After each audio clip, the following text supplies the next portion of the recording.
হরে কৃষ্ণ। আগামীকাল বছরের প্রথম দিন পহেলা বৈশাখ। বলা হয়ে থাকে বছরের প্রথম দিনটি যদি ভালোভাবে কাটে তবে সারা বছর ভালোভাবে কাটার সম্ভাবনা থাকে। তাই সনাতন শাস্ত্রেও বলা হয়েছে এই বৈশাখ মাসের বিশেষ মাহাত্ম্য কথা। সেজন্য আজকের এই পর্বে আমরা জানার চেষ্টা করব এই বৈশাখ মাসের প্রথম দিনটি কিভাবে পালন করা উচিত, কি কি কার্য করা উচিত, যে কার্যগুলো করা উচিত নয়। পাশাপাশি এই দিনে প্রত্যেকেরই উচিত এই একটি খাবার গ্রহণ করা, এতে ভগবানের কৃপা লাভ হয়, জীবনে সৌভাগ্যের উদয় হয়। খুবই গুরুত্বপূর্ণ প্রসঙ্গ আজকের এ পর্বে আমরা জানার চেষ্টা করব। তাই সকলকে স্বাগতম জানাচ্ছি আমাদের এই ধর্মীয় তথ্যমূলক চ্যানেলে। আমরা চেষ্টা করি এরকমই সনাতন ধর্মের ধর্মীয় তথ্যগুলোকে আপনাদের সাথে উপস্থাপন করতে, শেয়ার করতে। তাই আসুন আগামী কিছুক্ষণ সময় একসঙ্গে ধৈর্য ধরে আজকের এই গুরুত্বপূর্ণ তথ্যগুলো জেনে নেই। আশা করছি আজকের এই তথ্যগুলো আপনাকে অবশ্যই সমৃদ্ধ করবে। ভালো লেগে থাকলে অবশ্যই একটা লাইক করে কমেন্টে আপনার ইষ্ট দেবতার নামটি অথবা জয় শ্রীকৃষ্ণ ভগবানের জয় একবার হলেও লিখে যাবার অনুরোধ জানাচ্ছি।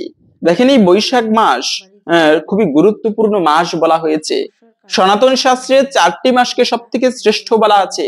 তার মধ্যে একটা মাস হচ্ছে বৈশাখ মাস, কার্তিক মাস এবং পৌষ মাস। এই 3টি মাস সব থেকে শ্রেষ্ঠ। তাই কার্তিক মাস কেন শ্রেষ্ঠ? কেননা কার্তিক মাসে যদি কোনো ব্যক্তি কোনো পুণ্য কাজ করে তা সহস্রগুণ বৃদ্ধি পায়। মাঘ মাস শ্রেষ্ঠ হচ্ছে এজন্য কেননা মাঘ মাসে প্রচন্ড ঠান্ডা পড়ে। ওই ঠান্ডার মধ্যেও যে ব্যক্তি প্রভাতকালে শয্যা ত্যাগ করে স্নান করে ঠাকুর পুজো করতে পারে, ইষ্টদেবের সাধনা করে, তার জীবনে জন্ম জন্মান্তরের পাপরাশি বশীভূত হয়ে যায়। কিন্তু এই বৈশাখ মাস কেন শ্রেষ্ঠ? সমগ্র মাসের মধ্যে আবার বৈশাখ মাসকে আলাদাভাবে প্রাধান্য দেওয়া হয়েছে।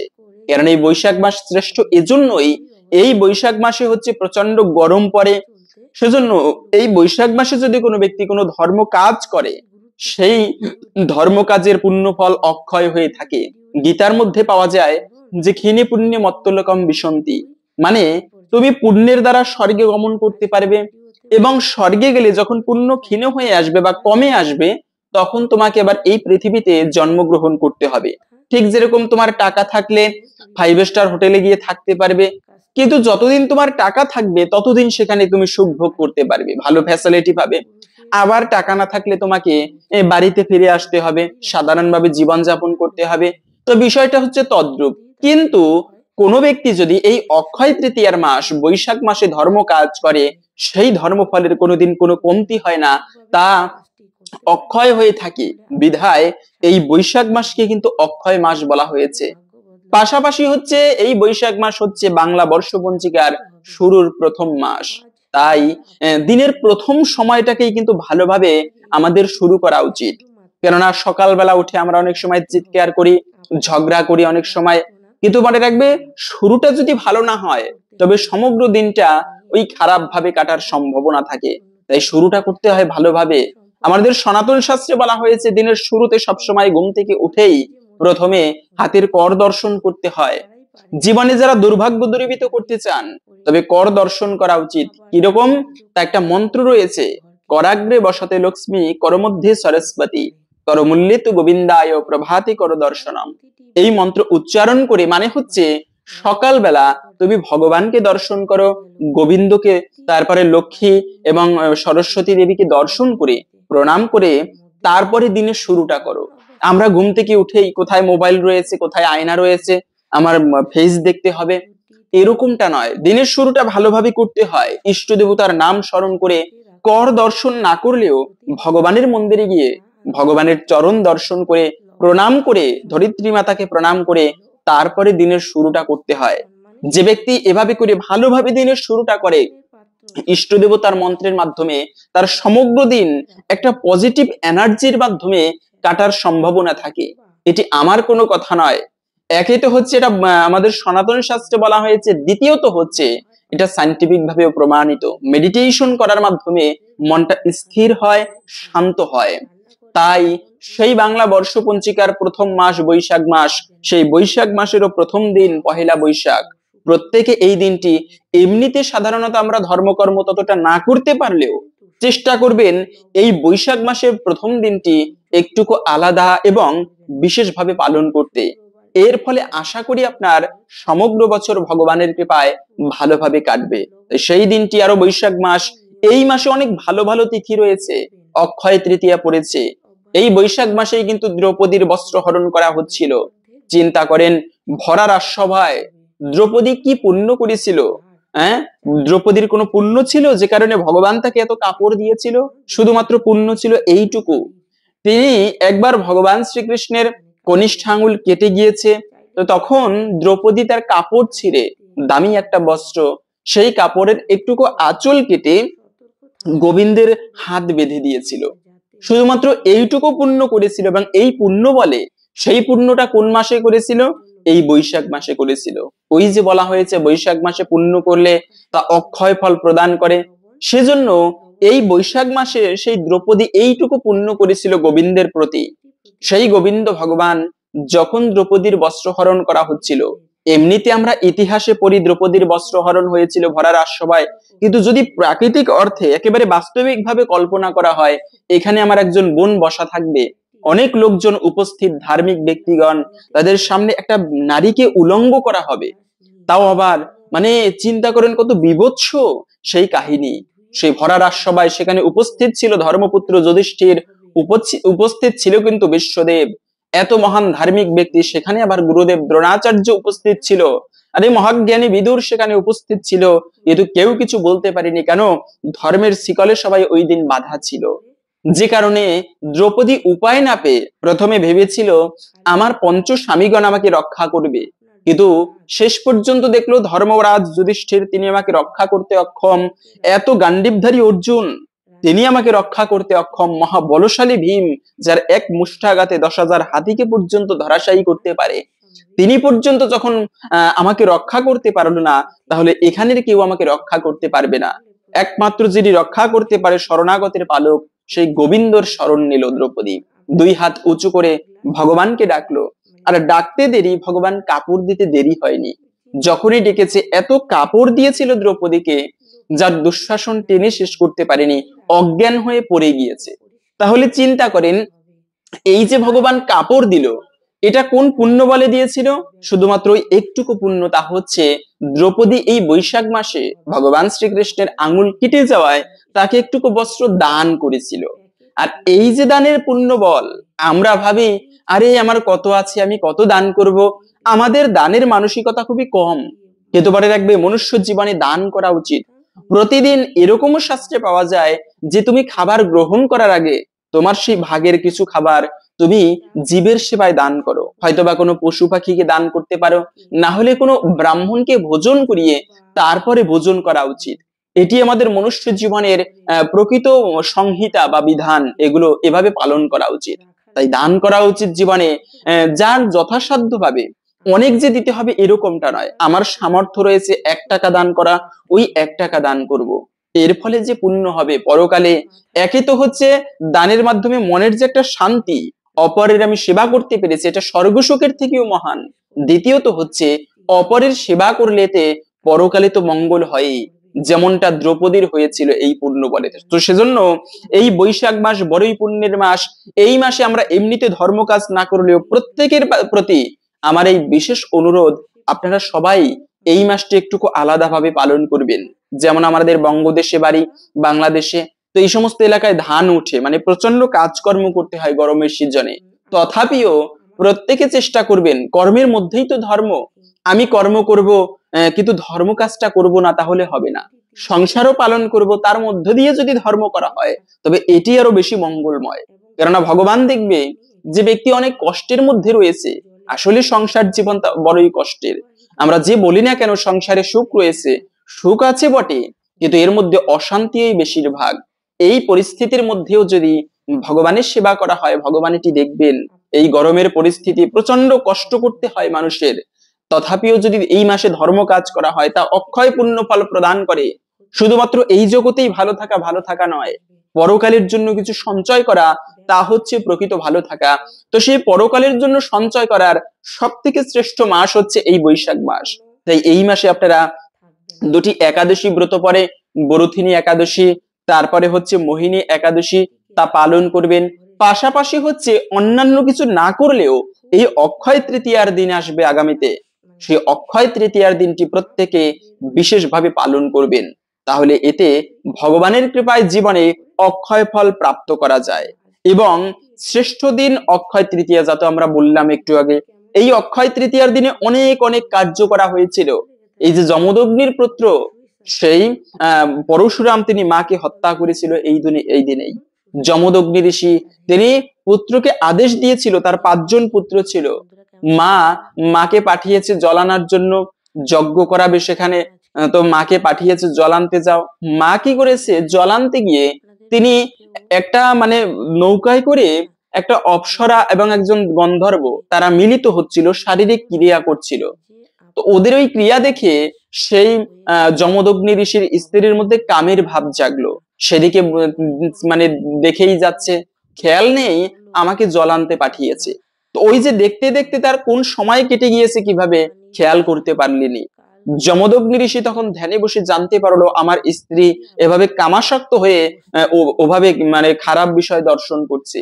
তখন যখনই ফিরে এসেছে জল নিয়ে, তখনই যমদগ্নি ঋষি তার জ্যেষ্ঠ পুত্রকে আদেশ দিল তোমার মাকে হত্যা করো।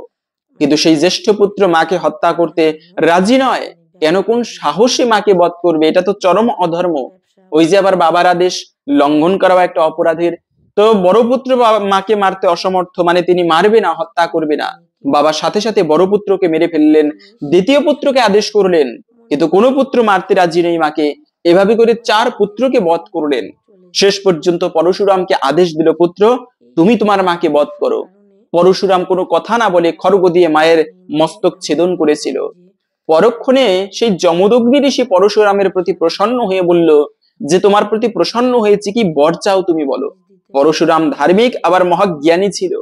তিনি বলল, পিতা আপনি যদি সত্যি আমাকে বর দিতে চান তবে আমার মাকে এবং আমার সমস্ত ভাইকে জীবিত করো। তখন যমদগ্নি ঋষি সবাইকে জীবিত করলো এবং বলেছিল, এটা তোমার একটা পরীক্ষা ছিল পুত্র, তুমি এই পরীক্ষায় জয়লাভ করেছো। এই কাহিনীটা হয়েছিল কিন্তু মূলত এই অক্ষয় তৃতীয়ার দিনে, বৈশাখ মাসের মতো এত এত পুণ্য দিনে। তাই এই পবিত্র মাস অক্ষয় তৃতীয়ার মাসে আমাদের কিছু কার্য প্রত্যেকের করা উচিত। আপনারা ধর্ম কাজ করতে পারেন বা না পারেন, তবে প্রত্যেকে চেষ্টা করবেন প্রতিদিন এই সংক্ষিপ্ত কার্যগুলো করতে। এর ফলে জীবনে ধীরে ধীরে দুর্ভাগ্য দূরীভূত হবে এবং সৌভাগ্যের লাভ হয়ে থাকে। তাই এই প্রথমত হচ্ছে এই বৈশাখ মাসে আপনারা চেষ্টা করবেন প্রাতঃ স্নান করতে। প্রভাতকালে স্নানের বিশেষ গুরুত্ব দেওয়া হয়েছে সনাতন শাস্ত্রে। মুনি ঋষিরা পর্যন্ত প্রাতঃকালে স্নান করে তারপরে ইষ্টদেবের সাধনা করত। এবং সায়েন্সের ভাষায় বলা হয়েছে, যেমন 1 ঘন্টা আয়ুর্বেদিক শাস্ত্র মতে 1 ঘন্টা ঘুমানোর পরে আমাদের স্নান করা উচিত, স্ত্রীর সাথে সঙ্গ করার পরে স্নান করা উচিত, টয়লেটে যাওয়ার পরে শিব পুরাণের কথা, তবে স্নান করে শুচি হতে হয়। তাই এই বৈশাখ মাসে অন্তত পক্ষে চেষ্টা করবেন শুচিটা আনার। সকালবেলা স্নান করে তারপরে আপনি হয়তোবা কাজে যাচ্ছেন, ব্যবসা আছে বা যে কোনো কাজকর্ম করবেন, কৃষক, সেক্ষেত্রে আপনারা চেষ্টা করবেন এই বৈশাখ মাসে স্নান করার পরে প্রভাতকালে তারপরে ঠাকুর পুজো দিয়ে ইষ্টদেবের নাম গুণাগুণ করে, অথবা গুরুদেব যে মন্ত্র দিয়েছে সেই মন্ত্র জপ করে সংক্ষিপ্ত পরিসরে হলেও ইষ্টদেবের সাধনা করে তারপরে সেই কাজকর্ম করা। এতে অনেকাংশেই জীবনে মঙ্গল হবে, অক্ষয় ফল প্রাপ্ত করা যাবে। প্রাতঃ স্নানের অনেক গুরুত্ব রয়েছে। অন্তত পক্ষে এই অক্ষয় তৃতীয়ার মাসে চেষ্টা করবেন সেই প্রাতঃ স্নান করতে। দ্বিতীয়ত হচ্ছে অবশ্যই একটি প্রদীপ প্রজ্বলিত করবেন। মনে রাখবে, প্রদীপ প্রজ্বলন করার মহাপুণ্য। কবি রবীন্দ্রনাথ ঠাকুরের কথা, সূর্যদেব পশ্চিম দিগন্তে হেলে পড়েছে, যাহিবার পূর্বে কহিয়া যাইতেছে, কেলইবে মোর কার্য কহে সন্ধ্যা রবি, শুনিয়া জগৎ রহে নিরুত্তর ছবি। সূর্যদেব তো অস্ত যাচ্ছে, যাবার পূর্বে জগৎবাসীকে বলে যাচ্ছে, দেখো আমি তো অস্ত যাচ্ছি, আমার যাবার পরে এই জগৎকে আলো প্রদান করার সেবাটা কে করবে, কাজটা। শুনিয়া জগৎ রহে নিরুত্তর ছবি।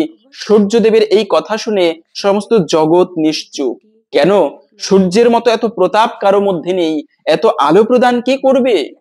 কিন্তু মাটির প্রদীপ ছিল, সে কহিল, স্বামী আমার যেটুকু সাধ্য করিব তা আমি। একটা ব্যক্তি চুপ নেই, তিনি হচ্ছে মাটির প্রদীপ। সেই মাটির প্রদীপ ছোট ছোট পায়ে, গুড়ি গুড়ি পায়ে হেঁটে গিয়ে অবনত মস্তকে সূর্যদেবকে প্রণাম করে বলল, প্রভু তোমার মতো এত আলো প্রদান করার সামর্থ্য আমার নেই, কিন্তু আশীর্বাদ করো, যতটুকু সাধ্য রয়েছে তাই দিয়ে যেন জগতের সেবা করতে পারি। এ হচ্ছে সেই প্রদীপ। ভগবানের কৃপা লাভের জন্য অনেক প্রকার মাধ্যম রয়েছে, যার মধ্যে একটা শ্রেষ্ঠ উপায় হচ্ছে প্রতিদিন সন্ধ্যাকালে ঠাকুর ঘরে প্রদীপ প্রজ্বলিত করা। এবং সেই প্রদীপ প্রজ্বলন করার কিছু নিয়ম রয়েছে।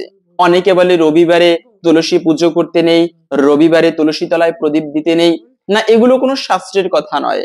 আপনারা এমনিতে যদি গুরুদেব বলে সেক্ষেত্রে পালন করবেন, কিন্তু প্রত্যেক দিন তুলসী সেবা করা যাবে, প্রতিদিন তুলসী তলায় প্রদীপ অর্পণ করা যাবে।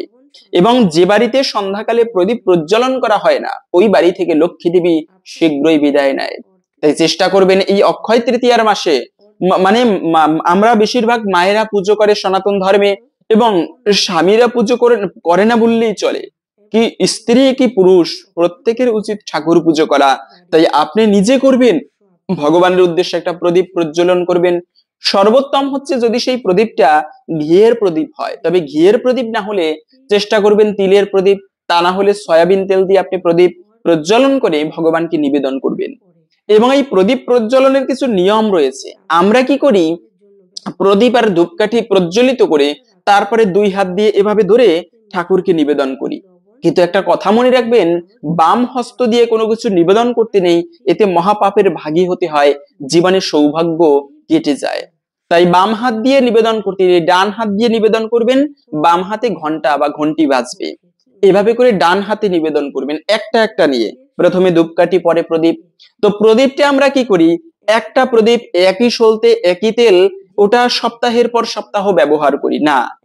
একবার ঠাকুরকে প্রদীপ নিবেদন করা হলে, প্রজ্বলিত করা হলে, দ্বিতীয়বার সেই প্রদীপ ভগবানকে প্রজ্বলন করা যায় না। কিন্তু ঠিক যেমন আমরা একবার খাবার খাওয়া প্লেটে দ্বিতীয়বার না ধুয়ে ওই উচ্ছিষ্ট প্লেটে খাবার গ্রহণ করি না, ভগবানও তেমনি। ভগবানকে একবার একটা প্রদীপ নিবেদন করলে সেই প্রদীপের তেল ফেলে দিতে হয়, তারপরে সলতেটা যেটা পুড়ে গিয়েছে ওটা ফেলে দিতে হয়, নতুন করে ধৌত করে তারপরে পরের দিনে আবার নিবেদন করতে হয়। ওভাবে একই তেল একই সলতে নিবেদন করা, এটিও একটি অপরাধের। আপনি আবার আমরা হাত দিয়ে প্রদীপ নিভাই, অনেকে বলে না হলে বুক পুড়ে যায়। না, হাত দিয়ে প্রদীপ নিভানো উচিত নয়, হস্ত দিয়ে প্রদীপ নিভালে এতে বংশের অমঙ্গল হয়ে থাকে। কোন মন্দিরে দেখবেন না হাত দিয়ে প্রদীপ নিভায়, তারা দূরে রেখে আসে, ওখানে আপনা আপনি প্রদীপ নিভে যাবে, কিন্তু হাত দিয়ে প্রদীপ নিভাতে নেই। এটা হচ্ছে প্রকৃতি নিয়ে। এবং প্রদীপ অবশ্যই যেমন একটা পুষ্প ঠাকুরকে অর্পণ করলে দ্বিতীয়বার সেই পুষ্প অর্পণ করা যায় না, ঠিক তেমনি একবার, অনেকে বলে তাহলে তো অনেক মানে তেল ক্ষয় হবে, সেক্ষেত্রে আপনি সলতেটা চুবু চুবু করে তেল দিবেন, বেশি দিবেন না, অনেক একেবারে ভর্তি করে প্রদীপটা তেল দিতে হবে এরকম নয়, সলতেটা ভিজিয়ে দিবেন, ওভাবে করে ওতেও প্রদীপ অনেকক্ষণ প্রজ্বলিত অবস্থায় থাকে। কিন্তু ওই একবার ব্যবহার করে ভালোভাবে ধৌত করে নেবেন, তারপরে আবার নতুন সলতে নতুন তেল দিয়ে তারপরে আবার ঠাকুরকে প্রদীপ নিবেদন করবেন। এটা হচ্ছে প্রকৃত নিয়ম। এবং এভাবে করে যদি ঠাকুরকে প্রদীপ নিবেদন করা হয়, শাস্ত্রে পাওয়া যায় একবার একটা বৈষ্ণব, তিনি ঠাকুর ঘরে পুজো দিচ্ছিল, ঘিয়ের প্রদীপ প্রজ্বলিত করে ভগবান বিষ্ণুকে নিবেদন করে মন্দিরের সামনে রেখে তিনি প্রণাম করে চলে গিয়েছে। তো একটা ক্ষুধার্ত ইঁদুর সেই মন্দিরে প্রবেশ করেছে, খুবই ক্ষুধার্ত, কি খাবে, তিনি ওই ঘি খেতে গিয়ে দেখেছে প্রদীপে ঘি, তো সেই ঘি খেতে গিয়ে ইঁদুরটা আগুনে পড়ে মারা গিয়েছে, প্রদীপের আগুনে। কিন্তু ওই যে প্রদীপ শিখা মহাপবিত্রময় সেই অগ্নি, সেই অগ্নিতে মৃত্যুবরণ করায় চিত্রগুপ্ত তাকে এত পুণ্য দিল যে পরের জন্মে সেই ইঁদুর রাজা হয়ে জন্মগ্রহণ করেছিল। তাহলে বুঝতে পারেন প্রদীপ প্রজ্বলন মাহাত্ম্য কতটা। অন্তত পক্ষে এই বৈশাখ মাস মহাপুণ্যের মাস, এই মাসে প্রত্যেক দিন আপনারা চেষ্টা করবেন একটা প্রদীপ, আপনার ইষ্ট দেবতা যেই হোক না কেন, হতে পারে ভগবান বিষ্ণু আপনার ইষ্ট দেবতা, হতে পারে ভগবান শ্রীকৃষ্ণ অথবা প্রভু শিব, আপনার সেই ইষ্ট দেবের উদ্দেশ্যে একটা প্রদীপ প্রজ্বলন করবেন। তৃতীয়ত হচ্ছে এই মাসে দান করবেন। এই যে দেখেন স্বয়ং এই মাসে কিন্তু এই যে কুবের দেবতা, আমরা জানি ধন কুবের বলা হয় একটা ব্যক্তিকে, মানে কোনো ব্যক্তি যদি অনেক ধনী হয় তাকে উপাধিতে বলা হয় ধন কুবের। ধন কুবের কেন বলা হয়, কেননা এই যে স্বর্গের যে কোষাধ্যক্ষ তিনি হচ্ছেন কিন্তু কুবের। এবং এই কুবের এত ধনী যে ইন্দ্রেও আর কত ধনী, মহারাজ ইন্দ্র থেকে স্বর্গের রাজা, তার থেকে বেশি ধনী হচ্ছে কিন্তু কুবের। কিন্তু কথা হচ্ছে কুবের এত ধনী কিভাবে হলো, কেননা কুবের মহা তপস্যা করেছিল, সাধনা করেছিল সেই মহালক্ষ্মীর সাধনা করেছিল মা লক্ষ্মী দেবীর, যার কৃপায় কুবের এত ধনী হতে পেরেছিল। তাই এই সেই কুবের সাধনা করে যেদিনে তিনি বর পেয়েছিল সেই দিনটা ছিল এই বৈশাখ মাসের অক্ষয় তৃতীয়ার দিন। তাই কুবের পর্যন্ত মহা ধনশালী হতে পেরেছিল। পাশাপাশি হচ্ছে এই মাসেই মা পার্বতী দান করার মাধ্যমে তিনি এত বস্ত্র পেয়েছিল। পাশাপাশি আর একটা বিষয় আমরা অনেকে জানি না, যে এই মাসেই কিন্তু দ্রৌপদী অক্ষয় তৃতীয়ার অক্ষয় তৃতীয়ার দিনে অক্ষয় পাত্র প্রাপ্ত করেছিল। দ্রৌপদী একবার কি হয়েছে, যে সূর্য দেবতা তার কাছে চাইতে এসেছিল, ভিক্ষা চাইতে। তখন সূর্য দেবতাকে তিনি কি দিবে, একটুকু অন্ন ছিল, সেই অন্ন সূর্য দেবতাকে দিয়েছে। এই যে দান করেছে, এই দানের মহাপুণ্য বলে সূর্য দেবতা প্রসন্ন হয়ে মা পার্বতীকে তখন সূর্য দেবতা বলল, দেবী তোমরা তো বনবাসী, তোমাদের অন্ন থাকে না, তবে আমি একটা অক্ষয় পাত্র দিলাম। এই পাত্রের মহিমা হচ্ছে এমন, তুমি যত লোককে খাওয়াবে কখনো অন্নের কমতি হবে না, তবে তুমি যতক্ষণ পর্যন্ত খাবার গ্রহণ না করবে ততক্ষণ পর্যন্ত এমনটা হবে। কিন্তু দ্রৌপদী তুমি একবার খাবার গ্রহণ করলে এই পাত্র থেকে, তখন ওই দিনের জন্য এই পাত্র থেকে আর খাবার বেরোবে না। এই ছিল সেই অক্ষয় পাত্রের মাহাত্ম্য। এবং যে মাসে সেই দ্রৌপদী দান করেছিল সেটা ছিল বৈশাখ মাসের অক্ষয় তৃতীয়ার দিন। আর সেই দ্রৌপদী এই বৈশাখ মাসে সেই অক্ষয় পাত্র প্রাপ্ত করেছিল। তাই জানি না কোন দিন কোন অতিথি রূপে হয়তোবা কোনো দেবতা আপনাকে পরীক্ষা করার জন্য আসতে পারে, অথবা ভগবান স্বয়ং আসতে পারে পরীক্ষা করার জন্য আপনার দ্বারে। তাই বাড়িতে যদি কোনো ভিখারি আসে, কোনো অতিথি আসে, এমন কি ভিখারি অতিথি নয়, একটা কুকুর আসতে পারে, এসে হয়তোবা আপনার বাড়ির খাবার লুকিয়ে খেয়ে ফেলেছে, আপনি হুম করে তাকে একটা ইচ্ছা মতো মার দিবেন না। হুম করে কোনো পশু পাখিকে ইচ্ছা মতো মারবেন না, ওদেরও প্রাণ আছে, ওরা কষ্ট পায়। তাই মানুষের যেমন প্রাণ রয়েছে, এটা খুবই খারাপ লাগে আমার মধ্যে। আমরা কি করে পারি একটা কুকুরকে, একটা পশুকে ইচ্ছা মতো মারতে? এটি চরম অপরাধের। মনে রাখবে, যত ধার্মিক ব্যক্তি হও না কেন, কোনো প্রাণীকে যদি বিনা কারণে কষ্ট দেওয়া হয়, একদিন না একদিন ওই কষ্টের ফল তোমাকে ভোগ করতে হবে।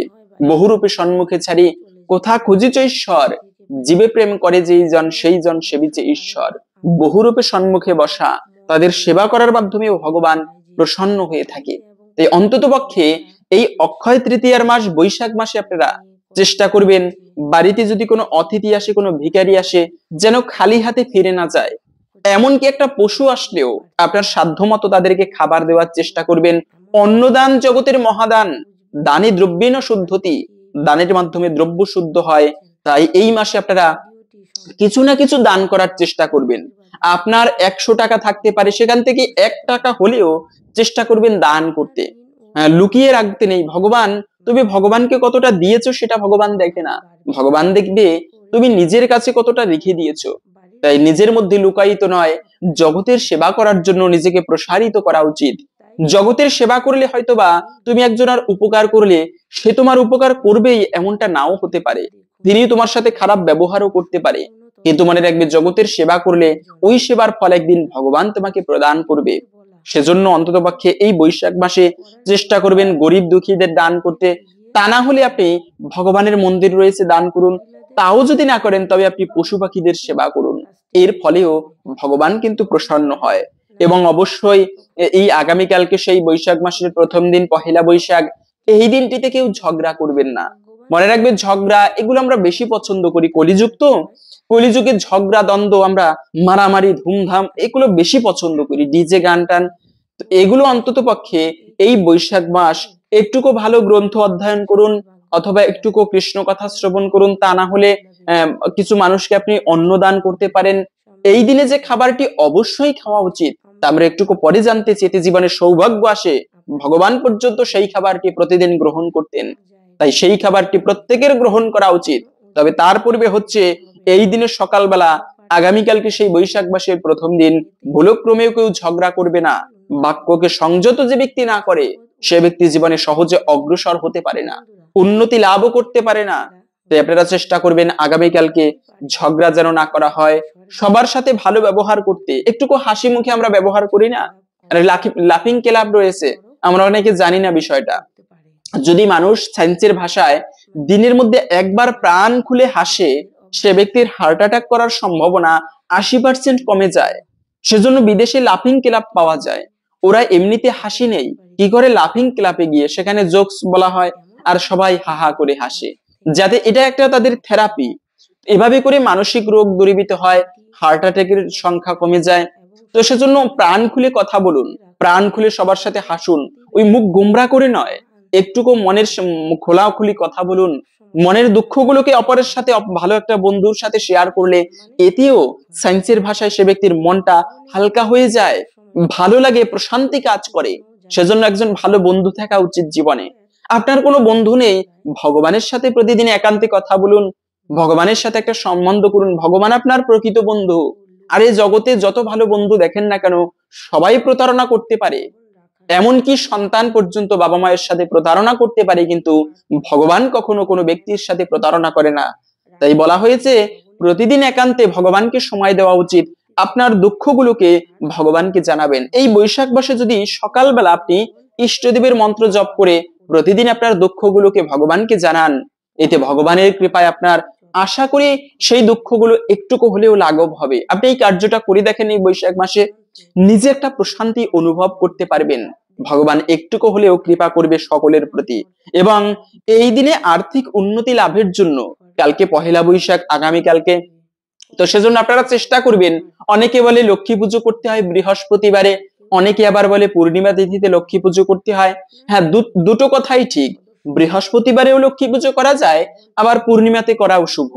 কিন্তু এই বৈশাখ মাসের প্রথম দিন বৃহস্পতিবারে করতেই হবে লক্ষ্মী পুজো, আর কোনো দিনে করা যাবে না, এরকমটা নয়। আগামীকালকে যারা আপনারা মায়েরা সাংসারিক ক্ষেত্রে উন্নতি লাভ করতে চান, তারা চেষ্টা করবেন একটুকু লক্ষ্মী পুজো করতে। লক্ষ্মী নারায়ণের পুজো যে বাড়িতে হয়, সেই বাড়িতে কোনো দারিদ্রতা আসতে পারে না, সমস্ত দারিদ্রতা দূরীভূত হয়ে যায়, মা লক্ষ্মীর বিশেষ কৃপা লাভ হয়ে থাকে। তাই চেষ্টা করবেন আগামীকাল সেই বৈশাখ মাসের প্রথম দিন পহেলা বৈশাখ, আপনারা প্রত্যেকে একটুকু ভালোভাবে যে খাবারগুলো এই দিনে ভুলেও খেতে নেই। প্রথমত হচ্ছে পহেলা বৈশাখ, বছরের শুরুটা কখনো পোড়া জাতীয় খাবার দিয়ে করবেন না।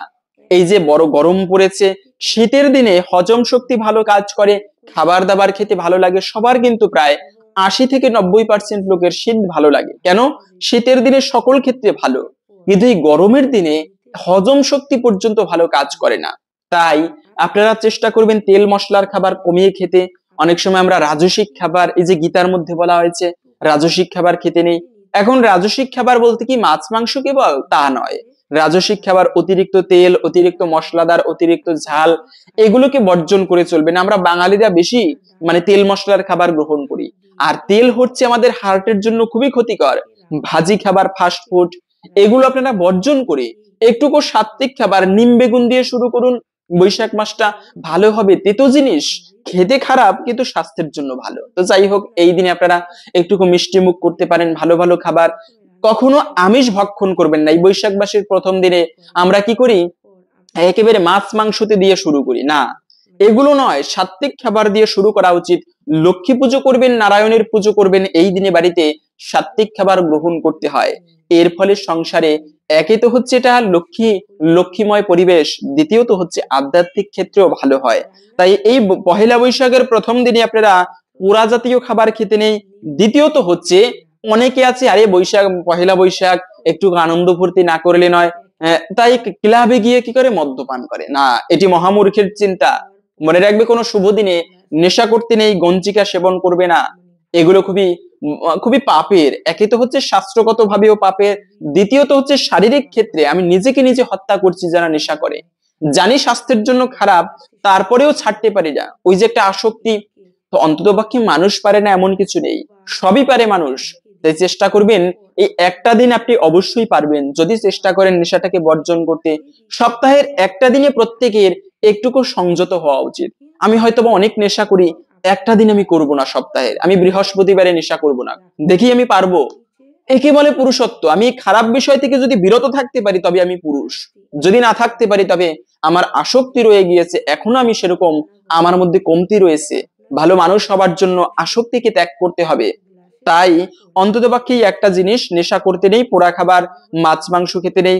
তৃতীয়ত হচ্ছে আর একটা বিষয়, সেটা হচ্ছে আপনারা এই বৈশাখ মাসে কিন্তু তুলসীতে জলদান করা হয়।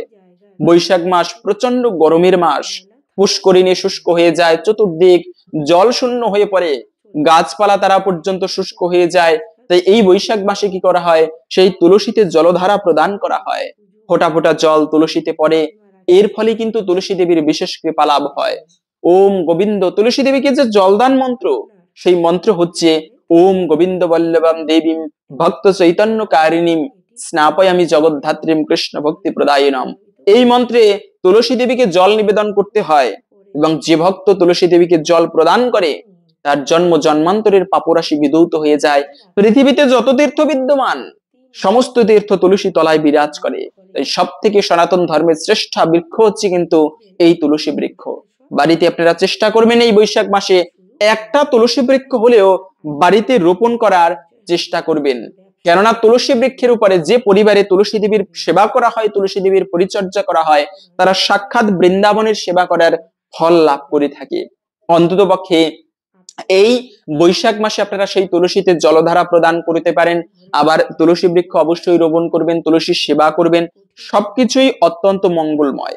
এবং অনেকে কমেন্ট করে যে প্রভু আমাদের বাড়িতে বেশি বিপদাপদ, সংসারে অমঙ্গল লেগেই রয়েছে, সন্তানদের বেশি বিপদাপদ হচ্ছে, সেক্ষেত্রে সেই বিপদ দূরীভূত করার জন্য কোন উপায় অবলম্বন করা যায়?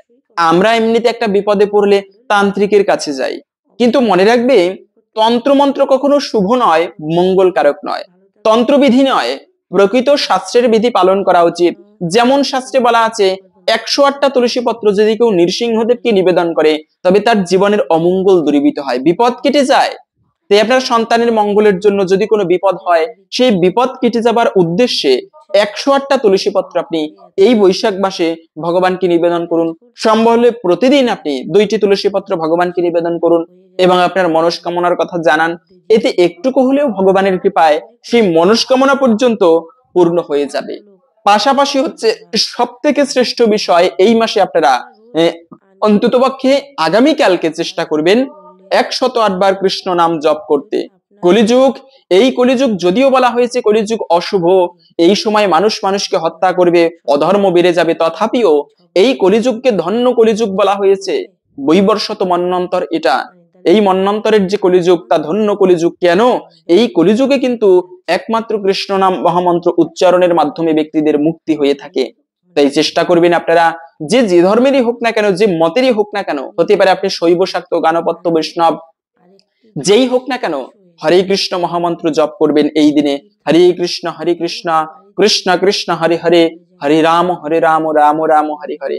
আকুল প্রাণে একান্তে নীরবে নিবৃত্তে বসে আগামীকালকে অন্তত পক্ষে বছরের প্রথম দিনটি কৃষ্ণ নাম দিয়ে শুরু করুন।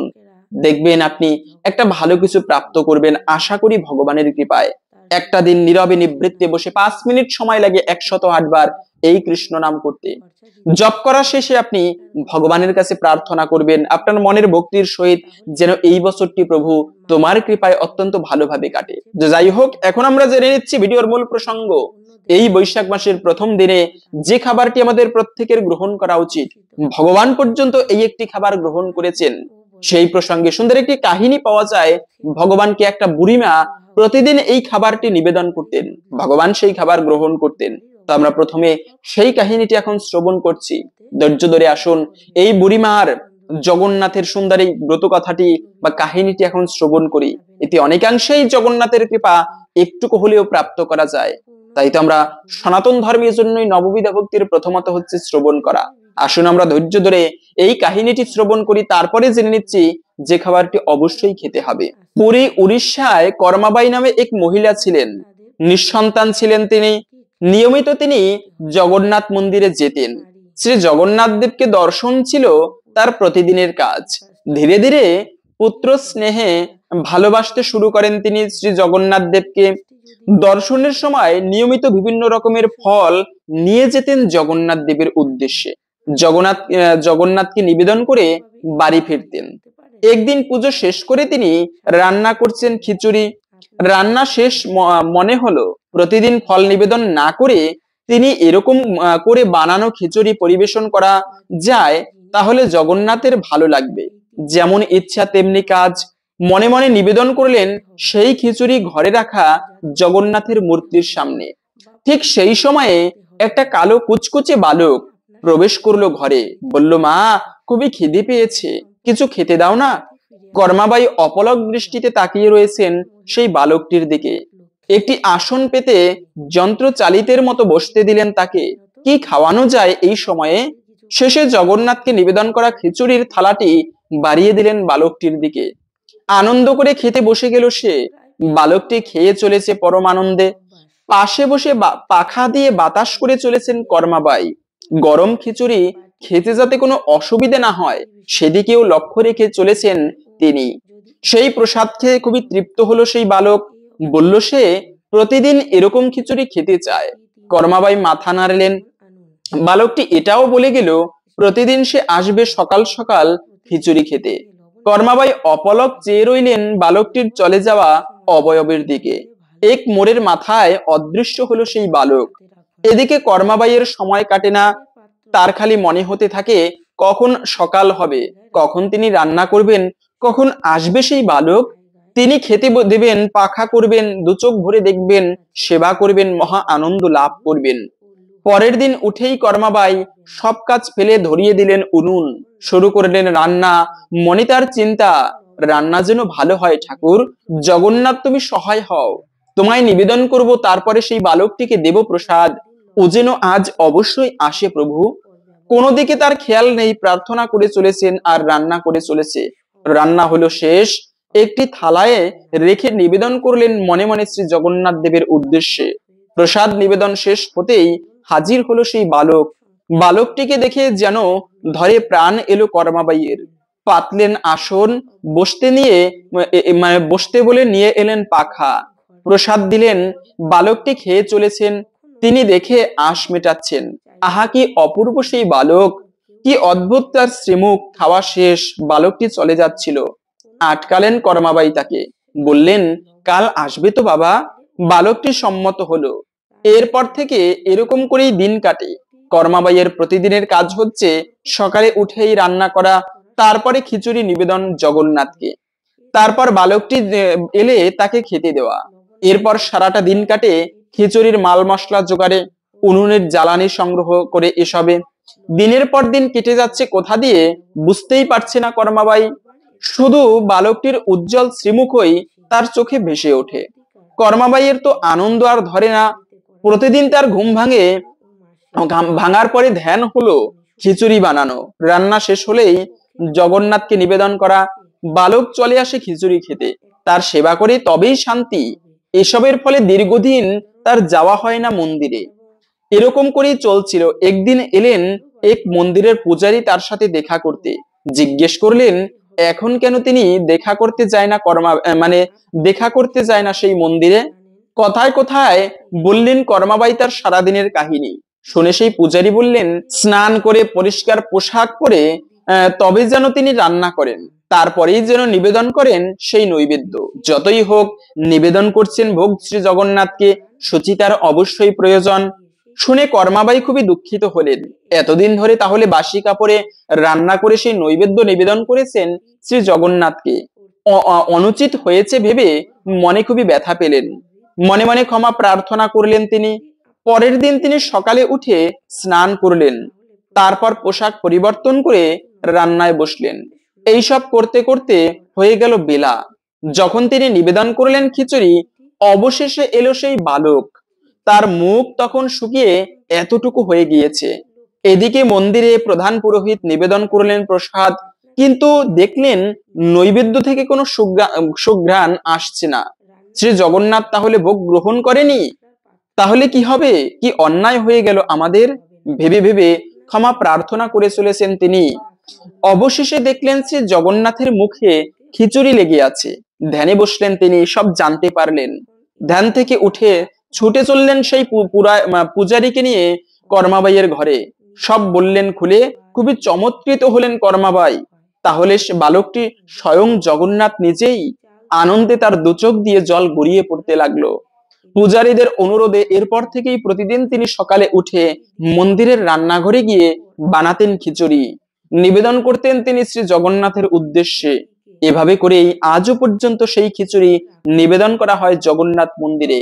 বাল্যভোগে সকালবেলা ভগবান জগন্নাথকে যে ভোগ নিবেদন করা হয় তার মধ্যে প্রধান পদ হচ্ছে কিন্তু এই কর্মাবাইয়ের খিচুড়ি। সেজন্য সেই প্রসাদ ভগবানকে ভোগ দিলে দুর্ভাগ্য দূরীভূত হয়। যদি জীবনে দুর্ভাগ্য থাকে ভগবানকে ভোগ নিবেদন করো। জীবনে এই কলিযুগে নাম সংকীর্তন করার পরে ভগবানের প্রসাদ গ্রহণ করা সর্বাপেক্ষা মঙ্গলময়। অন্ততপক্ষে এই বছরের প্রথম দিন পহেলা বৈশাখে আপনারা কোন খাবারটি গ্রহণ করবেন, তা হচ্ছে আপনারা খিচুড়ি প্রস্তুত করে ভগবানকে ভোগ নিবেদন করে সেই প্রসাদ গ্রহণ করুন, অথবা সুমিষ্ট রসালো ফল, কাঁঠাল হতে পারে, আম হতে পারে বা তরমুজ ফল, ভগবানকে ভোগ নিবেদন করে তুলসী পত্র দিয়ে সেই জগন্নাথের প্রসাদ সবার মধ্যে বিতরণ করুন, নিজে গ্রহণ করুন। আশা করি ভগবানের কৃপা একটুকু হলেও লাভ হবে, জীবনের দুর্ভাগ্য দূরীভূত হবে। হরে কৃষ্ণ। আশা করছি আজকের এই গুরুত্বপূর্ণ তথ্যগুলো জেনে আপনি একটুকু হলেও সমৃদ্ধ হয়েছেন। ভালো লেগে থাকলে অবশ্যই একটা লাইক করে কমেন্টে আপনার ইষ্ট দেবতার নামটি অথবা জয় শ্রী জগন্নাথ দেবের জয় একবার হলেও লিখে যাবার অনুরোধ জানাচ্ছি। ভগবানের কৃপায় সকলের জীবনে মঙ্গল হোক এই কামনা করে আজকের ভিডিওটি এখানে সমাপ্ত করছি। হরে কৃষ্ণ।